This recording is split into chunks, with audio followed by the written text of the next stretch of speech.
If you've been eyeing one of the electric minis but you think the Cooper hatch is too small and the Countryman is too big, then this might be the car you should look at. This is the Mini Aceman, and today we're taking it on a first drive in Denmark.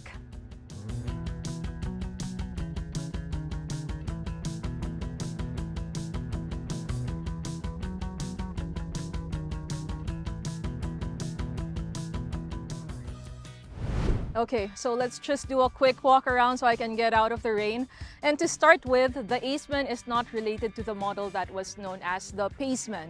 So that was also a crossover, but it had just 3 doors and more of a coupe shape, so the roof line was sloping downwards. This one has the more classic mini silhouette, and it also has 5 doors. In terms of dimensions, it's closer to the Cooper, so it doesn't look as cartoonishly big as the Countryman tends to do. This has a ground clearance of 143 millimeters, which is about 20 millimeters more than the Cooper. And for something more familiar to us, the Nissan Kicks has a ground clearance of 180 millimeters. Now, over here at the front, this octagonal outline should be familiar from the new generation electric minis. You can't call it a grille anymore because you don't have any mesh or metal work here at the front except for this bottom portion over here. Now, the headlights are still giving a very mini vibe. They're not perfectly circular. But the key feature is it has 3 different lighting options for your daytime running lights. Okay, moving here to the side. This is quite a slab-sided car, but you do have this wheel arch trim with the angular detail as well as this lower body cladding, adding some dimension to the profile. Your wheel options range from 17 to 19 inches. These are 19-inch wheels. This car is in a color called Rally Red and it's paired with a black roof. There are also some units here that are in a blue color. I don't remember the shade because it's so cold, but I will flash it below. But it has a multi-tone roof, they're calling it, so there's a gradient that goes from front to rear. Over here at the back, you still have your tall tail light. And same as the front, they also have 3 different lighting options. And then your bumper is quite rugged, sporty, to emphasize that this is a crossover. Let's just pop the hatch. That castle, by the way, behind me is the one in Hamlet. I hope I don't meet a tragic fate here. Anyway, this is 300 liters of cargo space at the moment, but if you fold the rear seats down, it's about 1,000 liters. Just take note that this lip is quite high, so it would pose a challenge if you have to haul something heavy into the trunk. And I guess that's it. We will continue this inside where hopefully it's warmer. We are away from the cold. Welcome to the cabin of the Aceman.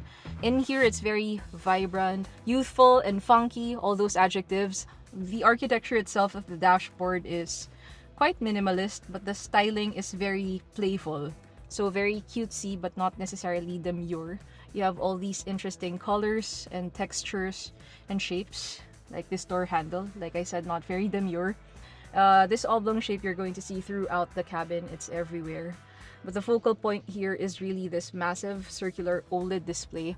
It's almost like a wall clock. It's 240 millimeters in diameter, and this serves as your main interface, your only interface for everything. So your multimedia, vehicle settings, driver information, all of that is there. And you're probably wondering how much of the car do you have to control on that thing. You do still have physical controls here on the steering wheel and on this toggle bar. So this is your ignition switch, this is your gear selector, parking brake, and this toggle is for something that Mini calls experience modes. Now for the most part, they only change up the look of the interface, what content you actually see, the colors, the sound, but some modes do change up the driving behavior of the car. We're going to show you more of that later, but for now, your wireless charging pad is here. You have a couple of USB-C ports. There's this storage situation with a lid. Not a lot can fit in here, but it will keep your personal belongings out of sight. There's this thing with 2 USB-C ports. It's kind of throwing me off. This looks like an afterthought that somebody stuck in there because they realized maybe people in the back would also like to charge their gadgets. But apart from that, I think this is a well-designed cabin.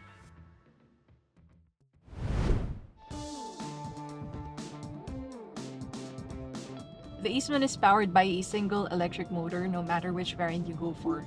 This is the Aceman SE, and in this spec it makes 215 horsepower, 350 Newton meters of torque, so 0 to 100 in about 7.1 seconds.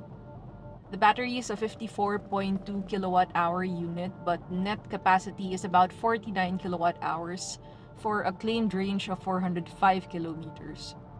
Mini says consumption is around 14 to 14.8 kilowatt hours per 100 km. Right now, we are doing about 17.3 kilowatt hours per 100, so not really very economical driving going on. 80! Parang 80 biglang first. So it has to be said that the Aceman and the Cooper, the J01 Cooper, were jointly developed by Great Wall Motor with BMW. So those two brands put together a company called Spotlight Automotive, which produces these models in China. And right now, China is the only place that makes those cars. Mini and BMW are saying, however, that apart from production and some Chinese involvement in the battery electric powertrain, everything else is theirs. So that will be design and overall engineering. So far, I can believe that claim. The Aceman still drives like a Mini. It has that agile, nimble driving feel that the brand is known for. And these cars have been called point and squirt cars. Basically, you point the wheel where you want to go, floor the gas, and the car closes up the distance. And I think electrification suits that aspect of Mini quite well because you get peppy acceleration as soon as you hit the pedal. We've been driving around in core mode so far. Let's go to Go-Kart mode.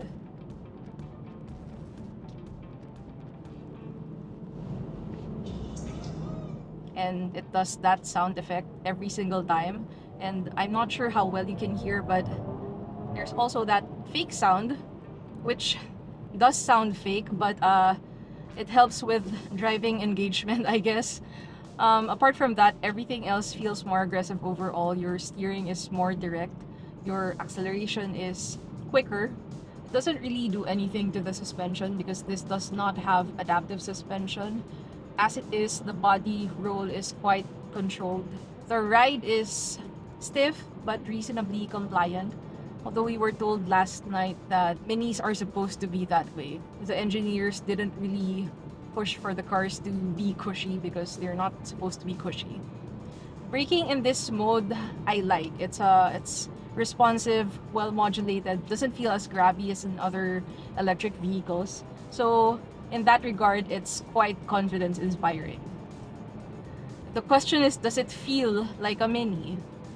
I think the more we get into electrification, the farther we move from that raw analog feel, that tactility that you get from traditional cars.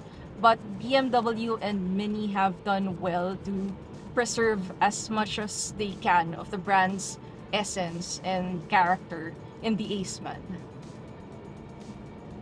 We don't have word yet on when it will arrive in the Philippine market, but it will.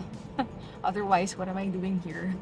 But we were told that early in 2025 we will get it. Of course, we just got the Cooper Electric and the Countryman in the local market just a couple of weeks ago. So this will complete the Mini electric family when it arrives, and we will do a full review then, so watch out for that.